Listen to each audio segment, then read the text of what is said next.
I've spoken to quite a few people when this was developing. I remember a conversation I had with someone like Daniel Boala, who had, at the time when he was speaking about it, he sounded unpopular. And I mean, I remember my conversation with a member of the House of Representatives from Plateau State. I mean, quite a few of them, especially about Plateau State. Yeah. But for you, this has created a lot of political tension in Plateau State. And if it were not for God, things would have gone really bad. There are those who still think some of the violent activities that we're seeing on the Plateau is also due to political tension created in the aftermath of the appeal court judgment. Now, as a leader of the state, as a #1 citizen, are you willing to extend the olive branch to all and sundry, no matter what political party they belong, to come together and help you build Plateau State? Or you still want to fight on politically? There's nothing to fight over, Sheol. Today has brought the judicial process, like I said, to an end. I am the governor of Plateau State, both the good, the bad, and the ugly. And my responsibility is to run the state efficiently for the benefit of all. I can tell you that there are so many benefits that have come out of this perverse judgment at the Court of Appeal. One of it is that it has expanded my knowledge of people and the state. It has expanded my knowledge of the dynamics of Nigerian politics. It has expanded my depth of knowledge about the dynamics of the workings of the judicial system. And I can tell you that what it has done for me is that it has brought out in me some positive energy that we can be able to change the Nigerian system. Today, I've always been an incurable optimist that Nigeria can change. And today, with what I saw in the Supreme Court, it raises that hope further. That if the Supreme Court can get it right, the judicial system will get it right. The administration of justice will get right.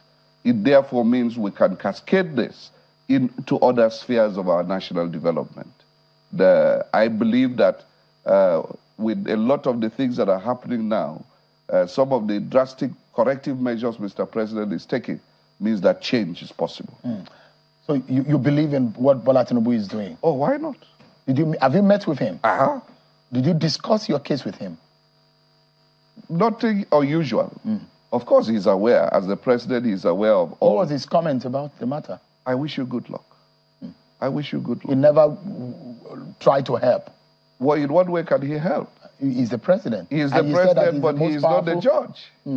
That's what I said. That's what I'm commending Mr. President for the deliberate decision not to intrude into the judicial space.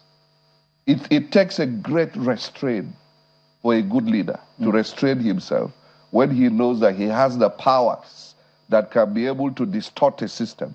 And he says, no, I'm not going to use it. I would rather allow the system to sort out itself. And I think that is good for our country. One thing that is of concern to a whole lot of people, either they're from Plateau State or not, or they're from the north-central region of the country or not, is the insecurity, the security situation in the state. Is almost 200 communities across 3 or 4 local government areas, including Manga, your local government, Bozo local government area.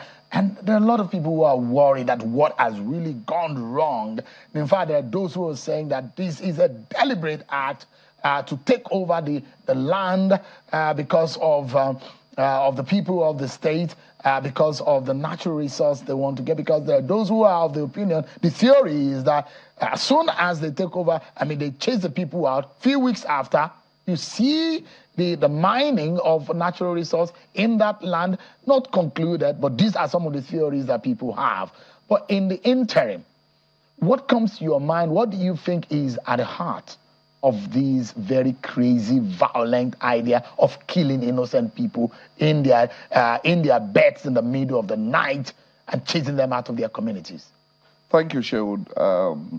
When a lion tests blood and you don't kill the lion, it is going to go after more humans. And this is what has happened in Plateau and perhaps much of the North Central, where these criminal activities began over 2 decades ago, and they were treated with kid gloves, and they kept snowballing and kept, subdividing. The dynamics kept changing.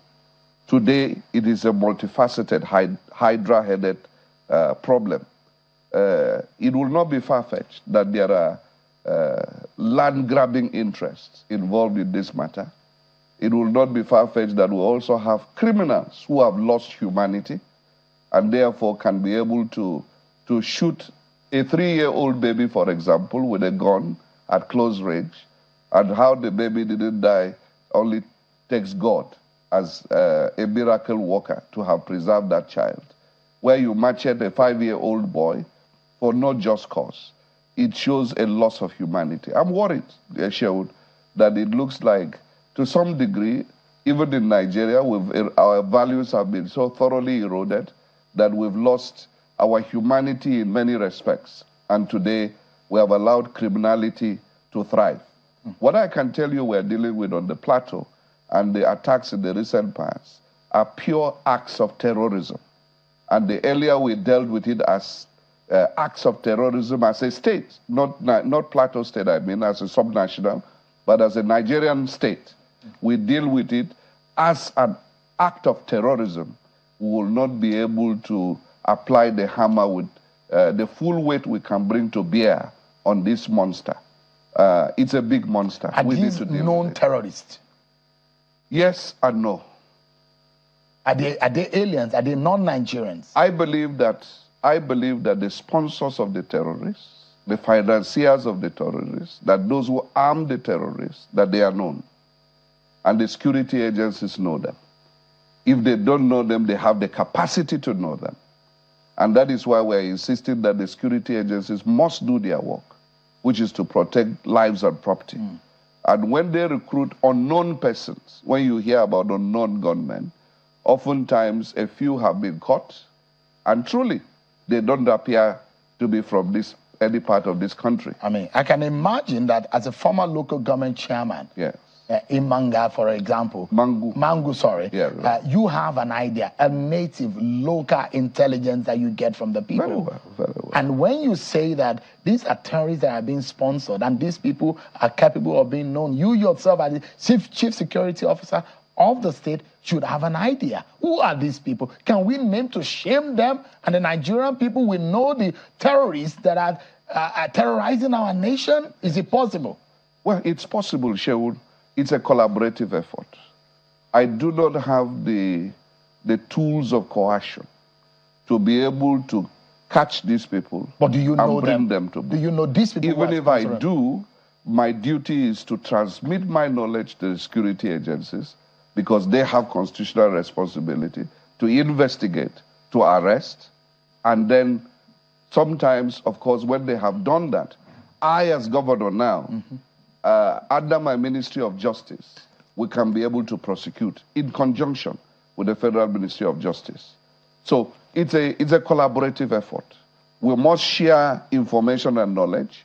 Some of the things are very sensitive, and therefore you cannot just spill it out in the media.